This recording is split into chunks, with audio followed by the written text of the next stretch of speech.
everyone, and welcome to Unlearning Out Loud, a podcast about, I'm not really sure most of the time, but I know it's, I know. I saw that look on your face, Melissa. We do know exactly what it's about, but there's so much to talk about. Yeah, there's so much to talk about. I sometimes spin in circles trying to decide where do we want to go next because there's so much to know and unknow, but I'm Mike Lee, and this is my co-host, Melissa Sador. Great to be here with you all. And we are so happy to be recording this next episode of Unlearning Out Loud. And what we've decided to do for this one is we don't want to just do a one and done on some of these topics because they're great topics. And we have talked about heavy stuff, fun stuff, and everything in between. And there was a lot to digest. And so we got to thinking, speaking of digest, I think you're a big fan of Digestif. After the big meal, you want to have something to kind of settle and marinate and kind of relax into the conversation and the good food that you just had. So we could kind of take that idea and apply it to all of the things that we've been talking about. What's the difference between a digestif and an aperitif? They both are eats. Yeah, aperitif is to start the meal and get your juices flowing. And a digestif is after the meal is over to kind of celebrate and relax into the rest of the evening. Oh, I still see aperitifs on the menu when I go to a restaurant as a dessert. So I thought maybe they were just one EEF is the same as another EEF. I guess not. Yeah, so no. I usually go to dinner with the juices already flowing. So it's not really an issue. Oh, you pregame. So, I get it. Well, no, I don't mean, artificially induced. I just mean, it's dinner and I'm hungry. And being an older person these days, I get hungry for dinner around 3 p.m. in the afternoon. Yeah, 4. Who's waiting that long? So, well, let's get fired up. So first, things that are happening in the world. I'm sorry. I hate to do this, but I am too juiced over the Oscars, which are next week. We're recording this episode in the early part of March, and the Oscars for 2026 for movies that cover 2025 are next Sunday. I'm less interested in the dresses and the fashion walk and the suits and although you just never know, you'll see something you'll be talking about, or whether dresses made of Band-Aids or stuff. Right. Or if a host gets slapped by someone sitting in the front row, it's like, you just never know. So there's always that. And I think in a world where everything seems to be so critically important right now, and we're full of heavy, heavy conversations, there is nothing better than immersing yourself in something that is completely and utterly, in some ways, meaningless. I don't see film as meaningless. I don't see cinema as meaningless, and it's art. I think it's very important, actually. But I do think the award concept is silly, but I love every moment of it because I think we all know it's somewhat silly. But by the same token, it is pretty cool to see people that may not get the kind of recognition normally, or if they didn't have a certain a look or a pathway or connections that maybe they don't get noticed. And sometimes we've seen people's careers get launched who are very, very talented people because of somebody noticing, wow, that was quite a performance. Gosh, think about some of the ones that have happened over the years. The one that always pops into my head is, Jodie Foster getting, for Taxi Driver when she was just a kid, I know it's not always about kids, but just, or foreign people that are, from foreign countries. Sure. There's some great nominees there. So I'm super excited. I watch as many of the movies as I can. I always watch all the Best Picture nominees. I got 2 left to watch this week. Marty Supreme with the ubiquitous Timothée Chalamet, who seems to be everywhere these days. And loving just living his life. I think there's no arguing that. And I've got to watch Marty Supreme, and I've got to watch Sentimental Value, which is the Scandinavian film with Stellan Skarsgård, who is just an amazing, accomplished actor, and I've had those both on my list all year long, and just somehow, but I'm that close. I've got 8 of the 10 down. So I'm so impressed that you do this ahead of the awards. I'm not built that way. I do like a good movie, but you really, really like good movies, and so it's just very impressive to watch what you do to prep for the ceremony here. Well, some people would call it ridiculous, but I do think that the thing that I like about it is I don't watch just every movie, right? These are movies that may end up being part of a cultural lexicon down the road, or be classics, or may give us something to bicker about over the years. Like, how did that movie beat that movie for Best Picture that everybody laughs about years later? You know, how does Shawshank Redemption not Best Picture when Forrest Gump is? Yeah, just all those kinds of things. So I think there's that. And I do think the other thing is I like that it brings to light some films that maybe don't get noticed. I watched 2 of the best documentary shorts last night, which are available on HBO Max right now because they were produced by HBO. And one of them is called Armed with Only a Camera. It's a 30-minute movie about the first American journalist killed during the Ukraine war. It is a real interesting half an hour. So if you've got, instead of turning on depressing news, turn that on and watch a depressing movie, I guess. But no, it was pretty cool, but it really spoke to what, the purpose of, why we have war coverage, why we have, journalists trying to people there. Yeah, trying to show us what's going on. And then there was there's a couple more that you can get on Netflix, Alabama Solution, and it's about a prison. For those of you who like prison stuff, that's actually a full-length documentary. And then there was another one called The Devil is Busy, which is a short about reproductive rights clinic, a day in the life. Just fascinating stuff. So anyway, I'd go on and on and on, and I could do a full segment just on the Academy Awards, but no one would listen because there's really good movie podcasts out there like The Big Picture or something. So what's going on in your world? Well, not anything nearly as exciting as watching all these really cool movies. It is conference season for all of my state affiliates. And so I've been going places, and I was just in California at the California Small School District Associations Conference, which was great. And next week, I'm going to be going to Kearney, Nebraska, which is fabulous, and getting a chance to see folks in Nebraska during their conference. And then I'm going to DC, going to talk to some people on the Hill about things that are happening in the world right now that have an impact on education, especially in rural places. And so right now it's a lot of traveling and meeting people and talking about education related issues as it shows up in rural education across the country. So really a lot of travel right now. Well, 2 pieces of advice. Leave really early, right? Because of TSA lines. I'll tell you what, 3 hours to get through a security line. Yeah, yep. There's that. And then also when you go to Nebraska, if you have any Sooners gear, make sure you wear it. They love the Oklahoma Sooners in Nebraska.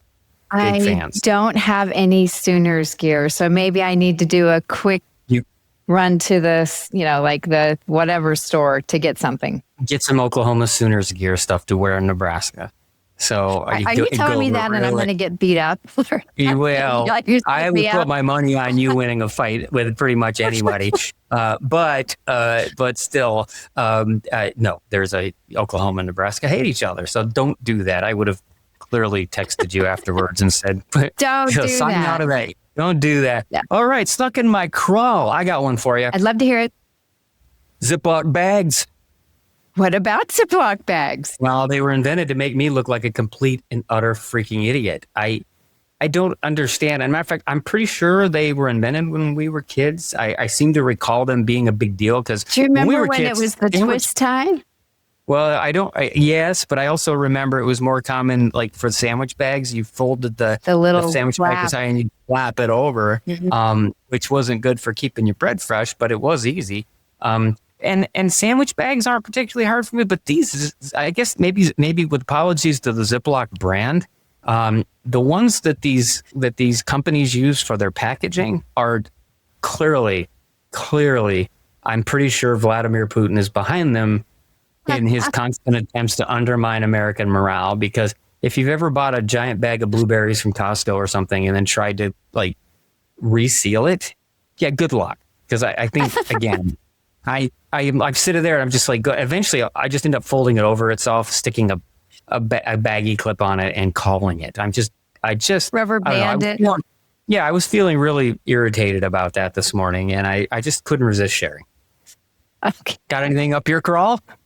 I'm still struggling with toothpaste containers. My husband and I share a toothpaste thing. And so, are you from the bottom or do you squeeze from the middle or what about the top? And it just messes it up when, you want to get all of the toothpaste up near the top and then he comes through and squeezes it from the middle. It just drives me crazy. And it's messy and it gets all clogged up.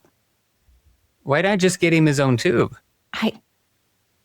After 36 years, we probably should have done that, but I don't know. Yeah. I mean, I think, we have our own tubes, but it's primarily because I need to use a Sensodyne sensitive toothpaste. And my wife is not. So we have our own and it just works out. Luckily maybe we're just lazy. I don't know. Yeah, I think I smell a memoir, Sensitive Teeth Saved My Marriage. Wow, there you go. By Mike Curley. Well, I like that. You can go into what direction does the toilet paper roll really need to hang in? Is it above the top? Is it under? Which direction? We don't agree on that either, by the way. Yeah, well, I didn't care enough to ever debate that when we first got married. I just thought, oh, okay, I didn't realize there was a direction. I'll just continue I'll just roll with that then. So let's move on before we just, crawl ourselves to death. We're going to jump into some of these, and this won't be a long episode. We're going to just squeeze in what we can over another half an hour ish, and then we'll save some more for later. So I want to jump to. We had some questions just about the whole purpose of the podcast, and one of the questions that I've gotten was for both of us is, hey, you guys were both lifelong educators. Kind of what made you want to focus on unlearning versus learning. And that question resonated with me because it for those of you who are paying attention, shout out to our double-digit subscribers. Those of you who are paying attention, it's not so much it is about unlearning, but it's more about swapping. I think it's not that we know too much, it's that we know too much stuff that's not serving us or that is inaccurate or is heavily tainted or is it framed correct in a way that is useful for people. So it's not about unlearning or devaluing in education or devaluing learning. It's about how do we reserve space and thinking for things that will serve us? Because I think people from whatever side of a political spectrum or whatever spectrum they're on, you won't find too many people that say our thinking is serving us very well right now. Everyone will say their thinking is serving them, but very few people will say overall. And one of the things we're screaming from the rooftops is we can't always be pointing at everyone else and say, well, what a disaster. People aren't thinking straight. Everybody's so angry and blah, blah, blah, blah, blah. And no one knows what's going on, but I do. Right. Well, the problem is everybody's saying that. And so to understand that it's not, no one's right about everything. No one's wrong about everything. And normally it's not about right or wrong. It's about nuance within that argument. So that's what we're trying to get at. So I thought that was a great question. Well, and Mike, the other thing that, we talk a lot about in education is we want to develop lifelong learners. And we are also on that path. And so to be able to say, I think I might need to think differently about that is a learning. It truly is. Even though we're unlearning something, we're learning it in a different way or thinking about it in a different way. And so I think that really goes to truly modeling what it is we're asking our students to do or what we're asking our colleagues to do when it comes to, we can't be static. We've got to make sure that we continue to learn and digest and think about things. And maybe that's going to cause us to think about things in a different way, which I think is important. As you get older, you can tend to get stuck in your ways. And so to be able to have conversations around, maybe we need to think about this differently because we've got new information, or I just didn't think about it in that way and I'm exposed to a different way of doing things. Right. I think so too. And before we move on to, I know we've got some stuff about some of our specific episodes, but I did want to hit just a couple more about the whole purpose of the podcast, which is kind of light way down on our list. And the first one was that we say the goal is curiosity. And in particular, it was, Mike, you said specifically that the goal is curiosity and not to tell people what to think. But if we're labeling things as things we need to unlearn, aren't we inherently telling people that their way of thinking is wrong? Oh, that's a good question. That's a great question. And so that I could see someone making that crosswalk. Absolutely. But the angle that we're trying to take, and one of the reasons that just because we're asking the unlearning question, we're asking it as a question, right? So we're suggesting that, do we need to unlearn blank, blank, blank, blank? And it's more of an opening the door to some questions and then trying to supply more information where ultimately you still make your own decision, right? There are some things that we think that may be obvious, right? So we're going to do an episode upcoming about, the probability and the odds of winning the lottery and that kind of thing. And those are going to be factually some things that people need to unlearn, right? That are based really on things that are mathematical or scientific or that sort of thing, or to say that to try to help people understand how the scientific process work, which we did in our last episode with Julia and Shelley, talking about that science is about building a body of evidence, not about being right or wrong. And those are things that are out there, and it's not about telling someone that they're wrong, which implies somehow that people are dumb or that they don't have that. It's that they've been bombarded with a certain narrative, and I've got a gazillion things I know that I'm not accurate about, because I've been 50 some odd years built on a lot of stuff that is inaccurate or people's perceptions, and until we learn to help each other parse through some of those things and uncover more truths, I think that it doesn't serve us. So I think this idea of being willing to confront things that we know on their face might be untrue or being misrepresented. And I think what people will find over time is that we're not advocating as much for things being right or wrong, but about whether or not they're complicated or that they're more complicated than we're led to believe. And I think that is something that I'm willing to stand on the hill and die on. There's a few things that are maybe belief-based or faith-based or whatever, that I've got no business telling anybody what to believe. Sure. And not that by nature is belief or faith. Sure.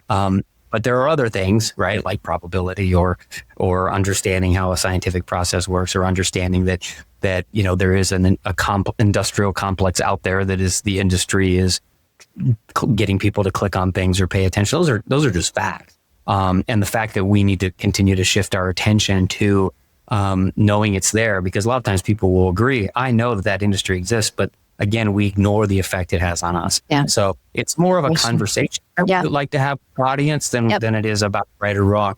And then one last one, this is probably the most important one, which is someone said, Mike, I heard you mention that the platypus demographic in episode 0, and we confirmed yet that if 18 to 35-year-old platypuses are actually listening, or are we still relying on Mike's moms for downloads? That's a great question. Actually, we've been forgetting our platypus demographic. How's that? Well, what I found is the platypi, I guess, is platypuses they're pretty curious group. They're gifted. They tend to be gifted, so they're just interested in a lot of things, and they have an attention span that can hop around. Even though the platypus, I don't think actually hops. I think it's more of a crawling, burrowing thing. I don't know. And so, I don't want to be dismissive. I've never seen one in real life, so I can't answer. No. Yeah, I'm actually the only. Well, I don't even. Mr. Rogers is just one of my favorite puppets, even though it looked like something out of a nightmare. It totally does. So anyway, you know what it looked like? It looked like a beaver that had been caught in a house fire. Like its skin looked like it had peeled away. Bad hair day. Bad skin day. So it needed to get one of those red lights so that we talked about in our last episode. So anyway, no, we're still relying on everyone's moms, listeners' moms, dads, cousins, uncles. So please, the like and subscribe thing holds. Makes a difference.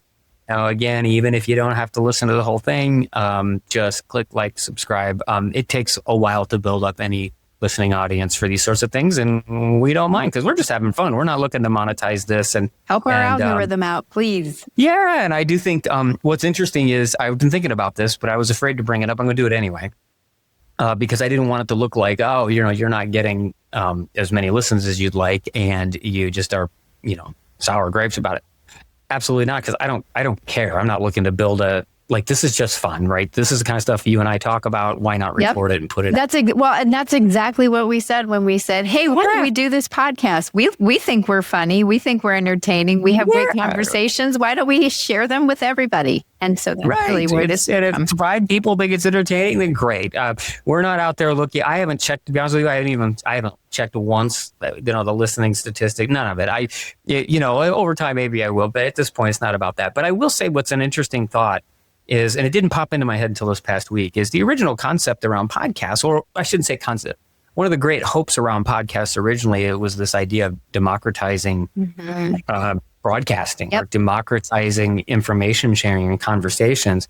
And one of the disheartening things is, and I do it too, so this isn't a criticism or bitter or anything else. My favorite podcasts, pretty much all the ones I listen to, except there's a couple that are kind of niche ones about history and stuff that aren't corporate. But, The Ringer, I don't know how many podcasts I listen to from The Ringer, NPR, so those are all, either nonprofit at best or complex based, right? Like they're big pod. Yeah. And so, I kind of hit me. I thought, this is happening again, where just like everything else, whether it was social media or anything else, where there's money to be made, where there's a way to milk this for sales and advertisements. And so when you listen to The Ringer or any of these other ones, if you're either going to listen to commercials or you're going to listen to, and that's because they're ultimately trying to make money. And they can bring in stars and they can do that, right? Because it's just this inertia that they bring up. But I did find it a little bit interesting to think about, this wasn't what people hoped it would be. And it's really over especially the last few years, turned into a corporate thing. But there are still pockets of brilliance like this one, where it truly is about making conversation with a broader audience and really trying to dive into a concept or a topic or a theory and finding like-minded people that are willing to have that conversation with you, even if they're seated on the other side of the and by like-minded, we mean interested. Yeah, right. Absolutely. And just average people that have some expertise in an area, right? Just regular people, not the celebrity trying to make the rounds, and don't get me wrong, one of the things I love about podcasts is the access it gives us to experts. My fascination with British history. Yeah, I love the idea that I can jump on and find an author or find somebody that really has expertise. So I think a well-balanced diet could include all different types of podcasts, and I think they've definitely done the world good. So, hey, what are some of the questions, comments, or things that have come up in your conversations with people that you've thought you might want to address in this? So I have one talking about missing the Chinese lunar calendar, the year of the snake moving into the year of the fire horse. I was asked, did I actually manage to clear out the garage, or did I just move boxes to a different corner? And I do have to say both. There was a little bit of moving the chairs on the Titanic going on there, where I moved it from one closet to another closet, but at least there's movement. And then we did donate quite a bit of things to our local St. Vincent de Paul. And so, we are making progress. I think it's just going to be an ongoing thing, quite frankly. I mean, when you've been in a marriage for 36 years, you tend to accumulate a lot of stuff. And, some of it is things that are easy to get rid of. Some of it is things that, if you want to second guess, maybe I shouldn't have let that go. But no, we've gotten some things taken care of. So thank you for the question. Glad to. Yeah. So, and another one, let's see, you guys talked about doing your own research versus actual research, which I thought was an interesting perspective. And practically speaking, how do we politely tell a family member that their TikTok research isn't a substitute for doctor's opinion or what have you? That's actually a really good question. And Mike, you spend quite a bit of time for both of us in doing the actual research. You want to talk a little bit about that? Yeah, because it was and I would made me think. Yeah, I would start with the fact that I'm not doing research, right? I'm culling available research, which is totally different. And as two people who have done research, right? Yep. You and I having done research, I'm not a researcher by profession, right? We're practical, our doctorates and our application, right? But we know how to conduct research and we've done it. And I think one of the things that was the greatest gift of the process is understanding just how complex those models are, just how statistically reliable they are, and just how important the body of evidence it is, right? So this idea of that it is something that none of us are able to do our own research unless we're conducting a research study. And I know some people will say, well, I saw a researcher who told me this was true. Well, I can find a researcher that will tell you anything, right? The question is, go out and find 100 researchers on a particular topic. What will they tell you? Yep. Right? Because we know, one of the things we learned in our process was p-values, right?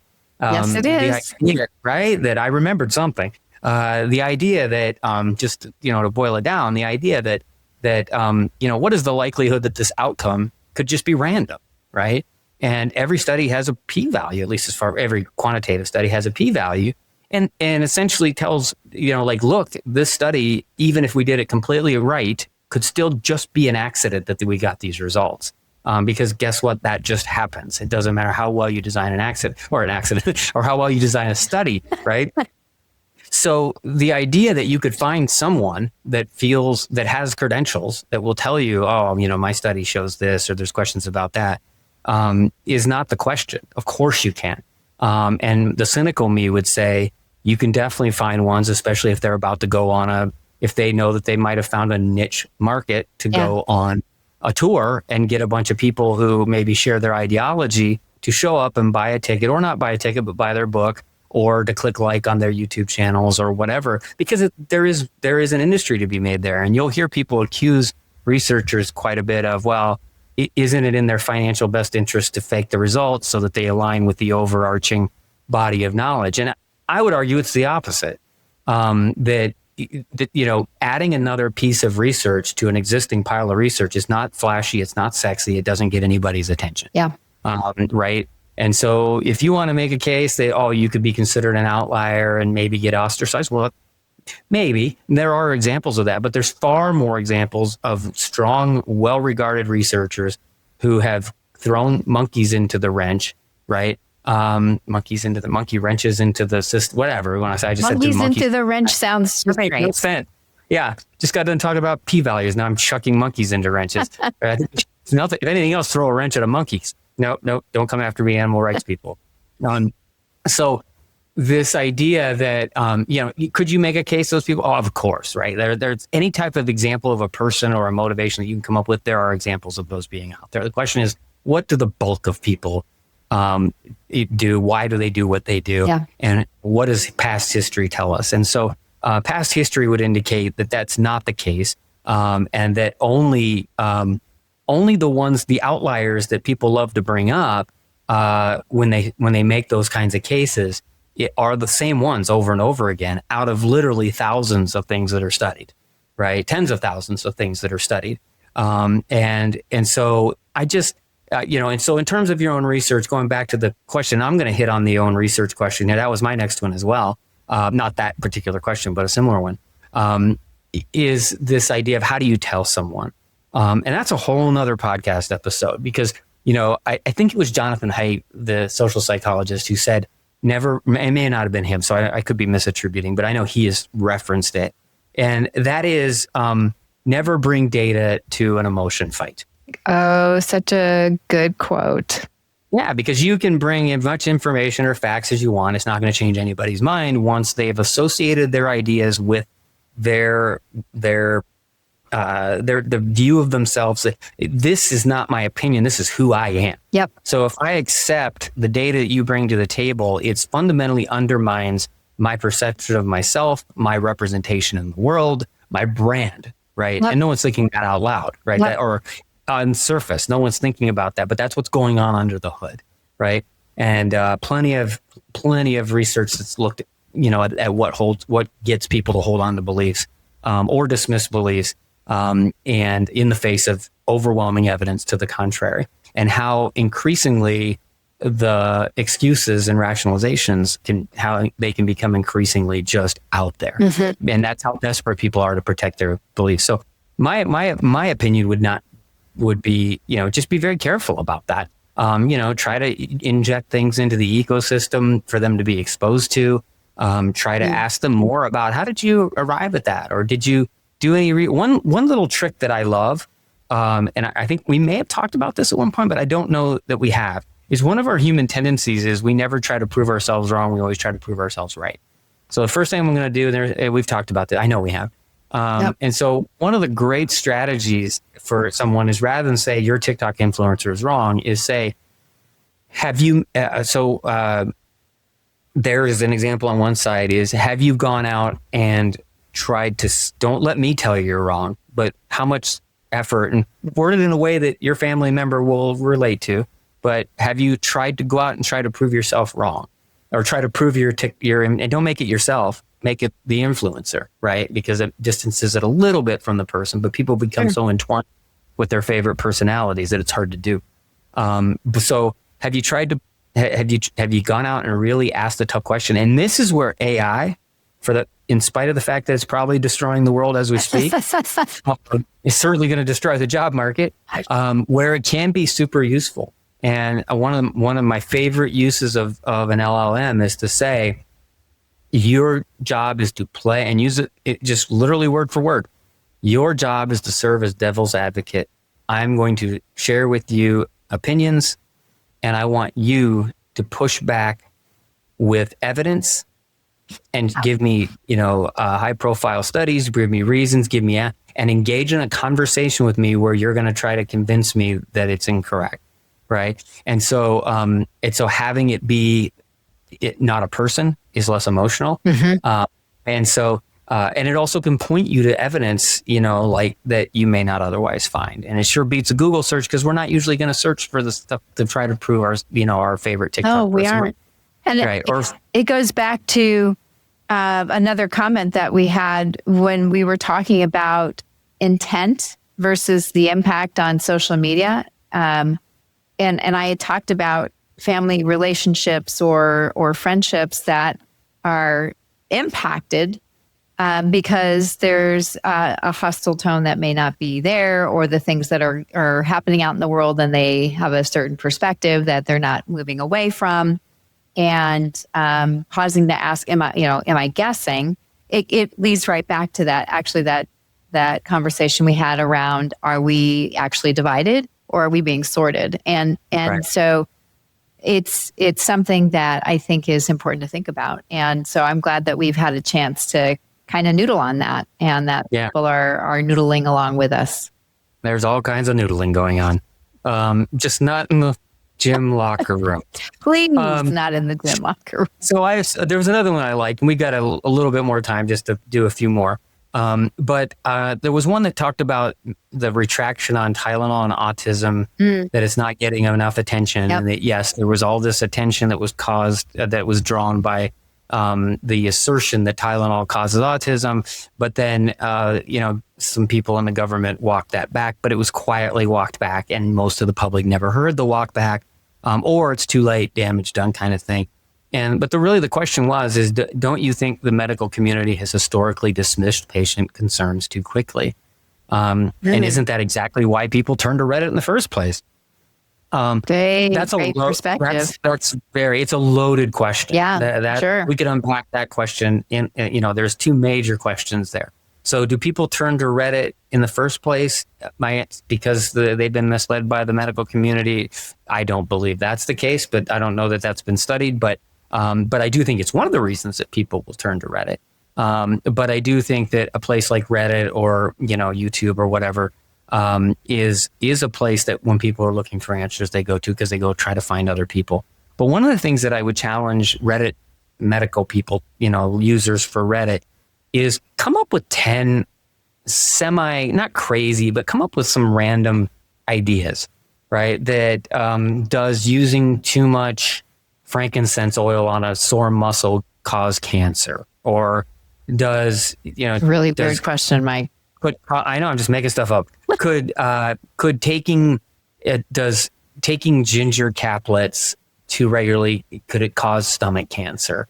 Can allergies be made worse by eating honey? I'm just making stuff up, literally. You'll be hard pressed not to find people on Reddit or YouTube that will make very convincing claims of literally any claim you can come up with. Yeah. Right. Yeah. So in the case of, there are a gazillion claims out there floating around. And the question is, are you going to find them? Right. And so the question is, you will find them if you're having some sort of a symptom, right? If you go looking. That's right. That doesn't mean it's true. Right. Just like somebody who had an allergy attack this afternoon after having a honey sandwich, which sounds wonderful, by the way. If they use that as validation, now what it should lead them to is talking to their doctor, gathering, real research, or going to an AI and saying, here's an idea that honey can cause. Give me 10 research-based reasons why that is likely untrue, and 10 reasons why it could be true, and then tell me what your opinion would be. Those kinds of dig deeper. I'm not saying throw it out, because the second part of that question is, hasn't the medical community been dismissive of patient concerns too quickly? Again, my response would be, can they be dismissive? Yes. Can they be dismissive quickly? Yes. But we also need to realize that a majority of the concerns that people or hypotheses that people bring, and if you talk to medical professionals, we had that in our last episode, many times what they're bringing is not what's happening, right? True. So everybody's experienced the doctor being dismissive of them, right? How often has it turned out that wasn't accurate, right? And we don't remember the moments where the first thing you brought up to your doctor was, oh my God, I think I'm dying of such and such, because we're so relieved that it turned out to be something else, or maybe we're not. Maybe it turned out to be something worse. And the reality is, the only stories that will make it out of that doctor's office into the real world are the ones where the doctor gets it wrong. Yep. Right. There Absolutely. are no channel. There's no YouTube station. There's no podcaster that spends all their time covering all the times the doctor was right. Right. Because no one will watch it. Right. So what the problem is, not that the medical community can't be wrong. I think there's emerging evidence, but ironically, it's the medical community that is starting to embrace these things over time. What they can't do is embrace things at the first sign of them maybe being true, right? And we've talked about this before. That's irresponsible. There's an expectation when you talk to a medical professional that they are representing the bulk of the available research, right? And if they start floating ideas from Reddit, right, then they are not serving the bulk of their patients, right? So are there things that are worth looking into and considering? Yeah. Does Western medicine take a different approach philosophically? Yeah. To then Eastern. Are there things that maybe Eastern medicine has figured out? Yeah. But that requires a more, like we said, it's always complicated, right? And so I can decide I'm going to dabble in, what does an Eastern influenced doctor have to say? Yeah, I'm going to evaluate that. But it doesn't mean that I'm going to jump in and say Western medicine's a train wreck. They get everything wrong, right? The reality is that in terms of major diseases and, blah, blah, blah, blah, blah, we've never had longer, right? There's all kinds of stuff going on. Don't get me wrong. But if you look back over history, we're living in a pretty good spot relative to medical care, if not the best spot. I would say the best spot that we've ever been in as a society, as a civilization. As long as we don't knowingly bring some of this stuff back. Now, again, it doesn't make it perfect. It just makes it's moving in the right direction. And yes, it can be wrong. But if you find yourself constantly saying, well, it's Western medicine, they're wrong, you're going to be wrong more often than you might be right a few times, right? But you're not going to be right all the time, just by the basis of how research works and probability. So, all right, let's get a couple more in. Go ahead. What's your next one? So when we were talking about self-serving bias, we got a question. I get the idea of self-serving bias, but shouldn't we celebrate our successes as internal wins to build self-esteem? Isn't it healthy to take credit for good things that we do? And that was really interesting to me. I'd like to hear your thoughts on that, but I wouldn't say that we were talking necessarily that we shouldn't celebrate when we get a win, or that we've done something well, or that we've made a positive impact. That's certainly not what we're talking about at all. Yeah, you should take credit for things that are happening in your sphere of influence that are positive for the people that are around you, positive for humanity, if it's that big a scale. That's the scale I work at. I don't know humanity, about you. Yes. Yeah. I'm always working at the humanity, the macro level. It's, I think it's a great question, and I do think we should be careful with our words when. And that's why I love this idea of going back and chewing on some of this stuff. It's not that you don't recognize when you've done something right, or you don't. The bias that we've talked about is our inherent bias to always assume that we are solely responsible, right? Yep. For some sort of positive outcome. And then on the flip side, being very uninclined to assume any responsibility when things don't work out. Right. That's totally different than saying, hey, I came up with this, this new project that's going to serve underserved kids in a poverty community. And I'm feeling really good about that. And, or being responsible for an initiative that maybe you didn't follow the process on, it didn't go well, blah, blah, and then being completely resistant to taking any responsibility for it. I also think the other balance in terms of being healthy is the idea that it's that you're not just looking at what did I do so great. Quite often, if you really stop and take a look, go, I contributed something well to this, something good to this. But I like the word contributed because I guarantee you, if you stop and look around, you were not the only person most of the time that involved. Like the greatest ideas in the world. Like if I go out and start a neighborhood cleanup program that has a big effect, and I started it, I designed the T-shirts, but if no one shows up to go pick up the trash with me to go clean up 2 square miles worth of stuff, I can design all the T-shirts in the world or come up with all the great ideas in the world, but I need other people to execute that. Yeah, otherwise you're going to have to declutter T-shirts out of your garage. Or your garage. And so, it's that idea of the shared positive ownership, being willing to share the success with other people, but also being willing to share failures, your responsibility. And sometimes those are also with other people, although Lord knows there's been failures that I've been involved with that were pretty much solely some mistakes that I made. Same. And so it's just a balanced way of looking at things, right? So really interesting. Hey, we got time to do the music one I want to touch on. Okay, let's hear it. Okay. So this was a good one. And somebody said, Joel mentioned the gray goo of the digital age where everyone can be a creator. Do you think streaming algorithms are killing subcultures in music by only rewarding safe familiarity? It's a great question. Yeah. I mean, I would say, there's, I think, a tendency that's happening. Absolutely. Because the algorithm shifts to the middle. I mean, they are definitely promoting things that are pretty mainstream culture. They're not doing counterculture stuff, which is where, you get some of that really interesting, really creative off of the avant-garde that doesn't necessarily show up in your mainstream. So. Yeah, I think Joel was really onto something. I think it looks different in certain ways. Like there's that idea of like what's being platformed and put out in front of us is always playing to the middle. Yep. Right. And it was kind of funny, not to wade into anything political, but the Super Bowl halftime show was a good example of this, right? All the controversy over Bad Bunny, et cetera, et cetera.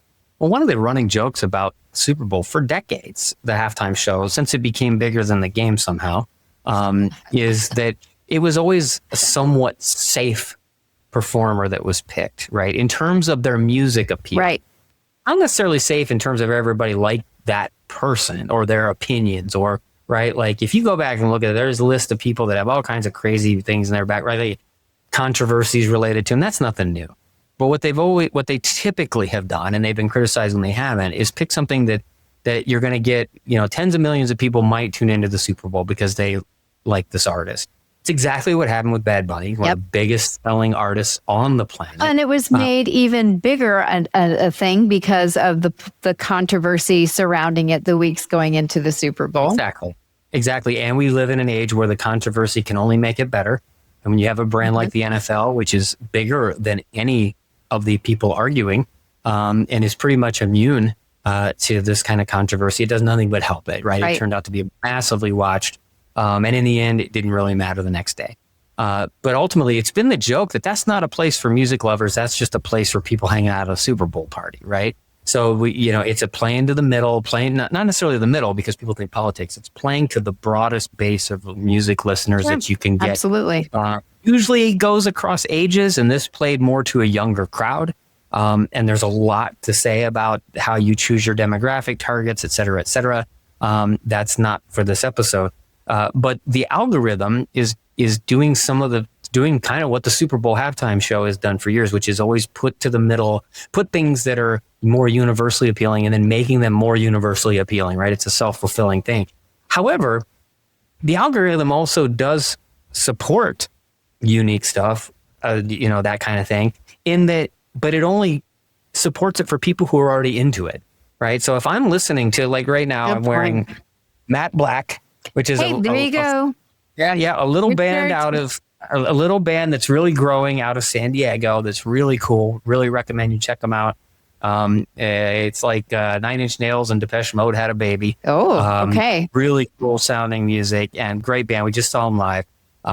But it's an example of, like, if I'm listening to a lot of Matte Black on Spotify, guess what I start to hear? I'm going to hear more that kind of, right? But even then, what's happening? It's going to take my niche and keep me in my niche. Yeah. Right. So you have to just actively look for other types of stuff. The one thing that I will say the algorithm is killing is things like album art, which I think was part of the culture of music. But it's also killing the album.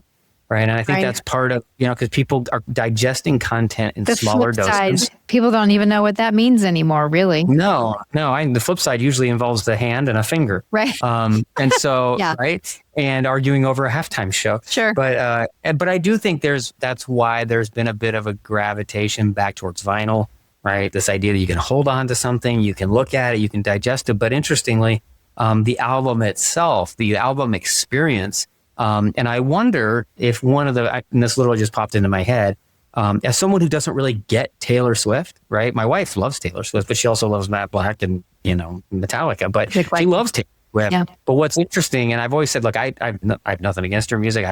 Every music is for everyone. She seems like a nice person. I don't really care. Everybody to each their own.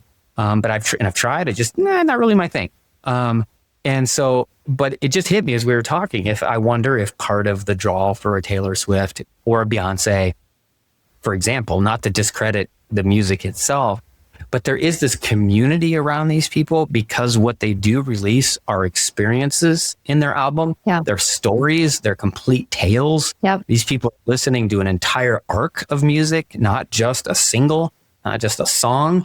They're invested in it. And when we were kids, I know, not to be the old man yelling at the cloud on the patio, but when we were kids, every album for bands that we loved was a journey. It was a story. It was an arc. And the artist considered the sequence with which they laid out the songs, the tone, the feeling from beginning to end. At least the good, the artist that we all fell in love with over time would do that. So I do think the algorithm is doing a lot of damage in terms of artistic creativity. And I would agree with Joel on the idea that, the algorithm is kind of pointing us towards some of this gray goo, as he calls it, or some people are calling it slop when it's related to AI. And we'll talk more about music down the road, but I really appreciated that episode because I have heard some people say it just really helped remind them of how important something they let get away, how important music is to their lives. And so I know we said that'd be the last one, but I do have to say this one's kind of funny, so I had to share throw it in there. And then we'll be done. Okay. Mike is a fellow vertically challenged person. That's short. I related so hard to the tallest guy in the room standing right in front of me at a general admissions show. And it's funny, a friend of mine posted on Facebook a picture of the largest human sitting in a chair in front of her. She goes, it never fails, like in this giant person. And they're sitting in chairs, so it didn't matter how tall you were. Is there a polite way to ask them to move, or do I just accept my fate staring at their shoulder blades? It depends on how attractive you are. how friendly you are. And if you want to bring them, I found that, attractive people get away with asking anybody anything, right? Or if you're willing to buy them a drink, because here's a trick you can use. You grab a couple drinks, if you're so financially inclined, get a couple beverages, bring them back, bring one for your friend, your spouse, or whatever. And then accidentally bring back an extra one. So have like 3, 4 in your fingers, right? Like a server. And then just like, I thought you're not going to have one. Oh, I'm sorry. Hey, I got an extra. Hey, you want this? And as you lean in, just friendly, but it just kind of lean in and move to their side. And just like, hey, you're like, I hope you like, and then just start a little bit of a conversation. And when you're having a conversation with somebody, typically you start to move side to side. Before you know it, you'll find yourself in a way. Now, me, I'm too cheap to ever do that. It's just a strategy I thought up when I saw this conversation. I'd rather complain, climb up on their shoulders, or relocate myself. So anyway, so I think those are some great questions. And we have some more that I know Melissa and I wanted to talk about. And then we'll add those to a future digestif aperitif.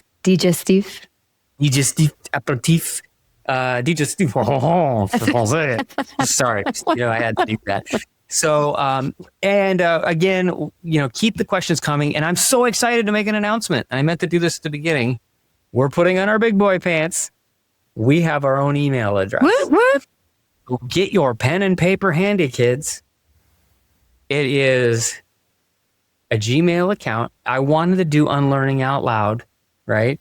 But I could not, for the life of me. I tried every iteration. You know how you can put in like hash marks, like underscore, or, you could do all these things to try to get an iteration of something you're trying to come up with. Yeah. And maybe it'll work. There was no version of Unlearning Out Loud that I could get away with. Are you serious? I'm serious. Apparently it's a pretty popular thing. Underscores, overscores, outscores, hash, but it didn't matter. So I just went in a different direction. And our email address is moreorlesstoKnow@gmail.com. So as part of our little, our little intro, we say, what if there is more or less to know? That's our email address. So email us, Mike and Melissa, and just we're at moreorlesstoKnow@gmail.com. Send us more thoughts, questions, things you disagree with. As you can tell, you agree with. As you can tell, we don't get easily offended. At least while being filmed, and we are not averse to bringing up the questions that are tougher. And we had a few of those today that challenged some of our thinking. So we'd love to hear from you, and don't hesitate to use that email address. So our next episode, we're going to be doing something pretty fun. So I would encourage. Well, it's partially fun, partially Unlearning Out Loud kind of stuff relative to. What are some of the things we think we know about celebrities or stars that have just been accepted into the archetype of whether John Wayne to I don't know, you name it, other people that we all know. I'm just thinking of famous people, and we're Johnny Cash, Elvis Presley, those kinds of things that you think but maybe you don't. So we'll be talking about that next. So thanks for joining us. Melissa, any parting words? Well, I'm excited to hear what kinds of questions and comments we get from our new email account. So moreorlesstoKnow@gmail.com, and make sure that you hit that like button and do subscribe, share with your friends, share with your mom. We'd love to see you join us on a regular basis. So thanks for tuning in. Thanks, everyone. See you next time.